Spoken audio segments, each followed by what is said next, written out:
Praise the Lord. सभी को जय मसीह। मैं सुनीता चोएथानी आप सभी का आज के YouTube वीडियो में स्वागत करती हूँ। और जिस तरह से हम कुछ नेगेटिव किरदारों को देख रहे हैं, तो आज हम एक और नेगेटिव स्त्री को हम देखना चाहेंगे बाइबल से, जिसका जिक्र 2 शमूएल 6:20 में लिखा हुआ है, जिसका नाम है मीकल, जो दाऊद की पत्नी है। 6:20 कहता है, तब दाऊद अपने घराने को आशीर्वाद देने के लिए लौटा। जब वाचा का संदूक दाऊद के नगर में, दाऊदपुर में लेकर आ रहे थे, तब राजा दाऊद बहुत ही आनंदित था और उसी आनंद के कारण वो नाच रहा था, झूम रहा था।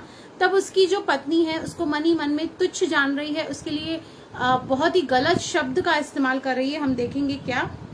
जब दाऊद अपने घराने को आशीर्वाद देने के लिए लौटा और शाऊल की बेटी मिकल दाऊद से मिलने को निकली और कहने लगी, आज इजराइल का राजा जब अपना शरीर अपने कर्मचारियों की दासियों के सामने ऐसा उघाड़े हुए था जैसा कोई निकम्मा अपना तन उघाड़े रहता है, तब क्या ही प्रतापी देख पड़ता था। अब उसको कोई सुध-बुध नहीं थी।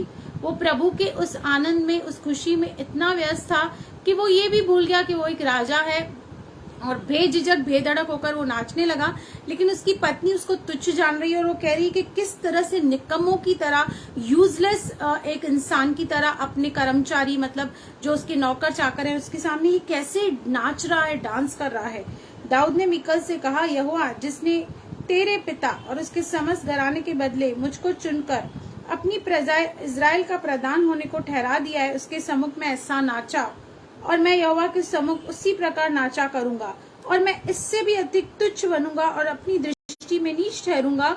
और जिस दासियों की तूने चर्चा की है, वे भी मेरा आदर मान करेंगी। शाऊल की बेटी मिकल के मरने के दिन तक उसकी कोई संतान नहीं हुई। अब देखिए यहाँ पर उसने क्या किया। अपने हस्बैंड, जिसके उसे अधीन रहना चाहिए, जिसकी आदर करना चाहिए, उसे तुच्छ जाना, निकम्मा जाना। और यहाँ पर परमेश्वर ने उसको दंड दिया कि वो अपने जीवन भर तक कभी भी माँ नहीं बन पाई, एक बांझ रही। कई बार हम बहुत सारे जाने अनजाने में बहुत सारे लोगों को, परमेश्वर के दास दासियों को तुच्छ जानते हैं। भले ही वो दास या दासी आपको कुछ भी न कहें, रिएक्ट न करें या आपसे वैसा व्यवहार न करें, लेकिन परमेश्वर इस बात को याद रखता है और वो उस हिसाब से उस आदमी या औरत के साथ डील करता है। इसलिए किसी को भी तुच्छ जानने से पहले या किसी के बारे में एक राय और जजमेंट बनाने से पहले आप अवश्य ही सोच समझकर अपने शब्दों को इस्तेमाल करें। हो सकता है आपके भी जीवन में कोई आशीष रुकी हुई हो, कोई आपकी प्रार्थना रुकी हुई हो। आज आप टटोले जांचे कि कहीं जाने अनजाने में आपने ऐसी बातें तो नहीं की है। आप उन्हीं बातों के लिए पश्चाताप करें, प्रार्थना करें।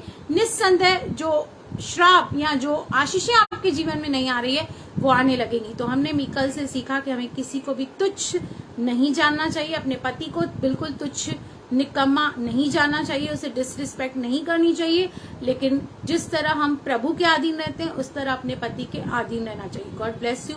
प्रभु आपको बहुत बहुत आशीष करे। आमेन, आमेन।